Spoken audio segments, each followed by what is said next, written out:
soir avec vos invités. Bruno Kettel, on avait ici un professeur qui va devoir s'adapter, les parents aussi vont devoir s'adapter, le calendrier des vacances scolaires est de fait chamboulé par cette fermeture de 3 semaines.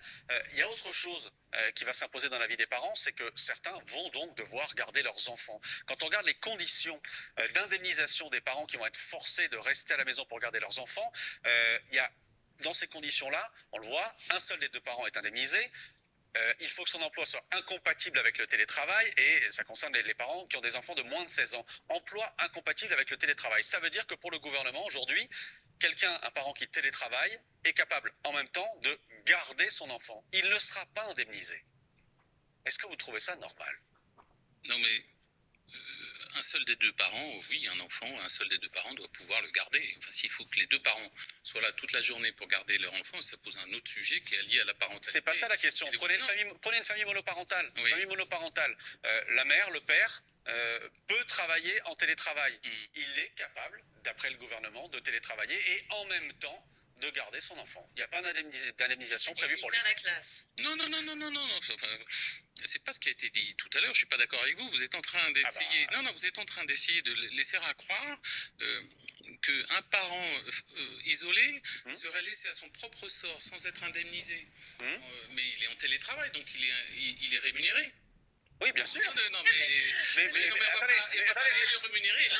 attendez, c'est pas ça le problème. C'est pas ça le problème. C'est qu'on considère que le parent qui télétravaille peut télétravailler et en même temps garder son enfant. Mais, enfin, si vous dites à votre enfant, moi je l'ai fait comme parent, ton devoir, tu regardes ça, je suis à côté de toi, je télétravaille et tu regardes et tu m'interroges si ça va pas et ceci et cela. Vous n'avez, je ne sais pas si vous avez des enfants, mais moi, oui, j'ai des enfants, alors, justement.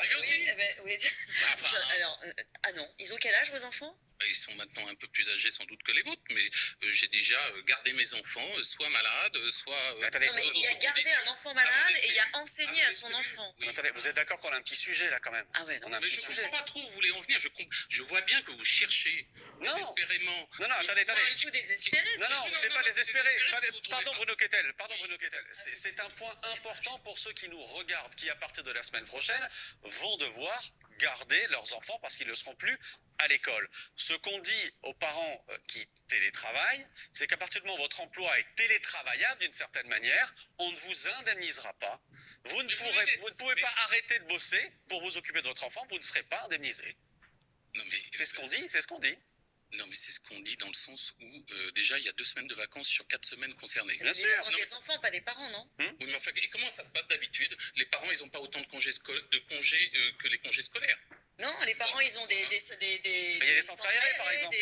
Voilà, mais là, c'est fermé. Oui, non, mais attendez, vous êtes en train de laisser à croire que le gouvernement et demain et le président de la République ce soir laissent ces pauvres parents abandonnés et dans ce pays terrible en France où on n'apporte aucune aide pour rester à domicile, pour payer le chômage partiel, pour accompagner les entreprises. Pas beaucoup d'aide à ceux qui travaillent, non? Ah ben non, les pauvres. On essaie d'éclaircir ce point-là. Déjà, le télétravail, c'est pas... Vous avez un ton qui est quand même un peu choquant. Enfin, imaginez, pour toutes les mères, les mères qui vous écoutent et qui doivent travailler, garder leurs enfants, qui vont travailler la nuit. Pour vous, il n'y a que les mères qui s'occupent des enfants, c'est intéressant comme... Mais... Revenons, on va avancer sur ce point. On essaie d'avoir des précisions sur ce point-là. On pense, nous, ce soir, qu'il y a un souci avec ce point-là, précisément, et on essaie de lever ce souci. Écoutez, je vous encourage à écouter le Premier ministre qui fera une déclaration. On écoutera le Premier ministre demain matin sur BFM TV à partir de 9h et vous serez... Moi, je serai dans l'hémicycle. Vous serez sans doute à